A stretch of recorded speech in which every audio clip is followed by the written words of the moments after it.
A luxury life on the open seas. The residents of an opulent cruise ship, dubbed the most exclusive floating city on the planet, are pretty picky about who they will allow to be their neighbors.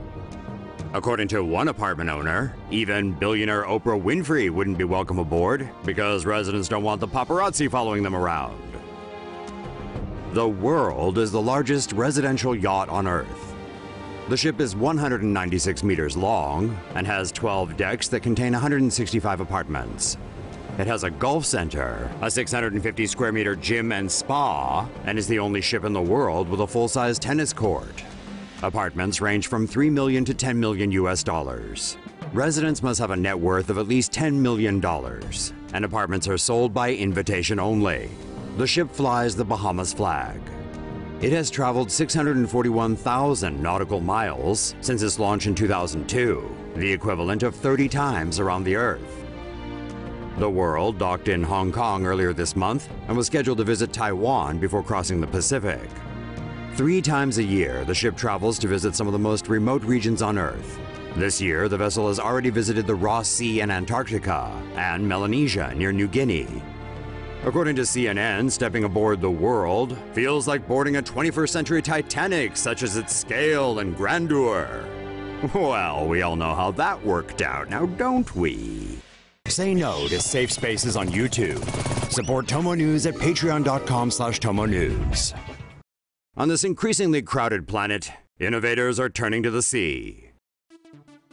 Pipe dream no more. Imagine this. A fully automated floating city, free from government meddling, with no laws, regulations, or taxes. Once just a libertarian fantasy, it's now just a few years from becoming reality. On January 13th, French Polynesia agreed to host the world's first floating city, or seastead, within its protected waters. The seastead aims to be a special economic zone that will develop innovative technologies for solar power, aquaculture, and wind energy. Design-wise, the floating city will consist of interconnected square and pentagonal platforms made from reinforced concrete.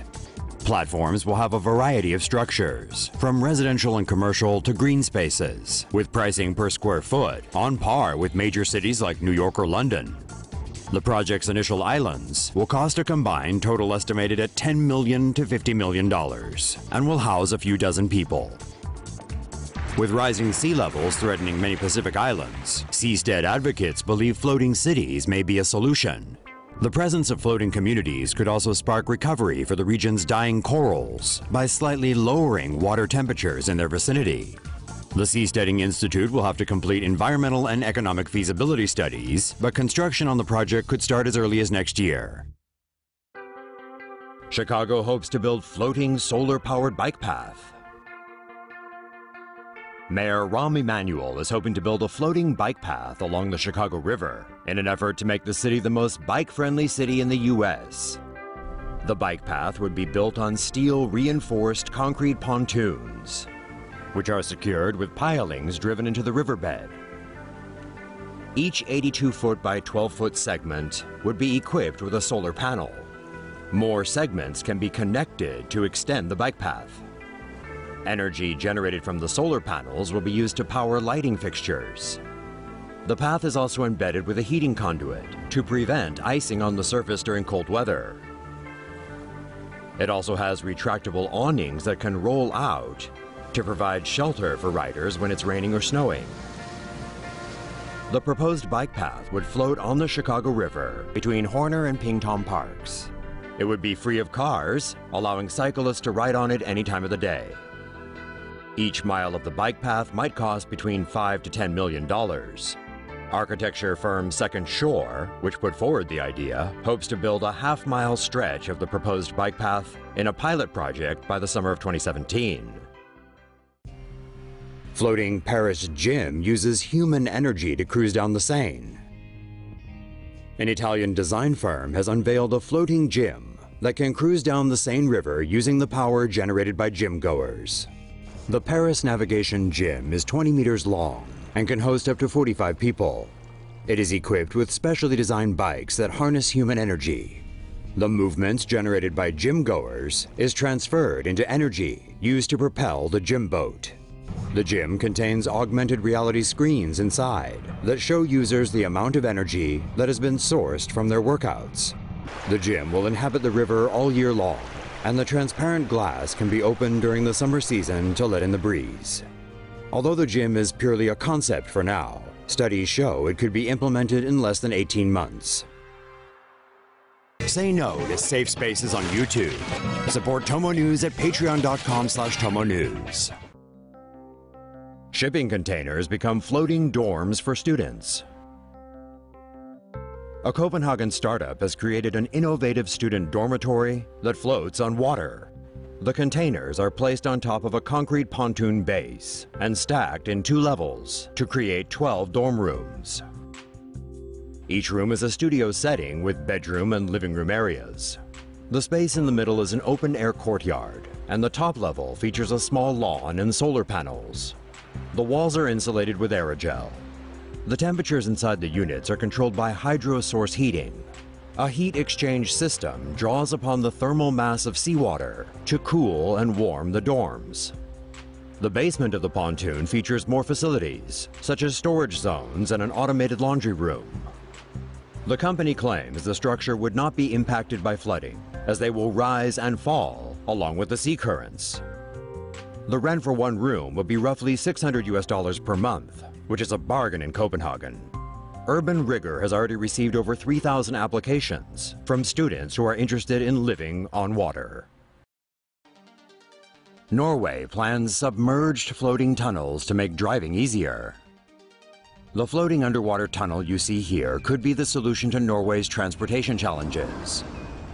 Norway is known for its beautiful fjords, the deep inlets of ocean that form between its high cliffs. But getting over one means taking a ferry, and that can add hours to a car trip. Because fjords can be up to a mile deep, building a bridge over the waterway or tunnel underneath is not very practical. Norway's engineers think they have the answer. They want to float concrete tunnels 100 feet below the ocean's surface. This would allow ships to sail unobstructed by bridges. That's because floating pontoons would hold the concrete tunnels in place. At the moment, engineers are crunching the numbers on the ambitious $25 billion project. If all goes to plan, the world could get its first floating underwater tunnel by the year 2035. Floating UFO houseboat to hit waters in 2018. An Italian mini yacht manufacturer has come out with an updated design for their sleek floating villa that's set to be the home of the future. The aptly named unidentified floating object is an off-grid houseboat that's shaped like an alien flying saucer. Twin engines propel the UFO yacht, while built-in solar panels plus wind and water turbines generate electricity to sustain the vessel. The 314 square meter houseboat will be made from carbon fiber and fiberglass and have 3 levels. The upper deck will house the controls, as well as a hot tub and desk. The first level will consist of a kitchen and bathroom, while a submerged level will hold the bedroom and another bathroom. Its enormous size means the only way to transport the UFO yacht is via military helicopters. The floating home can be used amid different conditions around the world and is unsinkable even in rough seas. The external deck is customizable, and the vessel itself can be used for different purposes: a floating restaurant, gym, even a resort. The UFO yacht is expected to be available by 2018. For now, a Kickstarter campaign is underway to raise €1 million to fund the project. Google ships are here. After developing self-driving cars, Google is set to bring its innovation prowess to the seas with a novel new ship propulsion system that uses kite energy.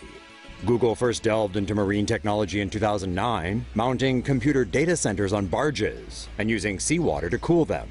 The tech giant's most recent innovation incorporates this technology with an airborne wind turbine, or AWT, that connects to the ship via an electrically conductive tether. The windmill-like kite consists of a number of turbines, mounted on a rigid wing, and is meant to fly over water at high altitudes. The AWT has 2 functions. It can be powered to steer the vessel, but can also generate power by harnessing wind energy. The ship itself is also capable of producing its own fuel by drawing out carbon monoxide and hydrogen gas from seawater, refining, and then converting it to ethanol. With a sustainable fuel and electricity source, moving data centers across the seas will not only be cost-effective, but also environmentally friendly. For now, Google is remaining mum on this exciting new technology, despite successfully acquiring the patent for the AWT in September.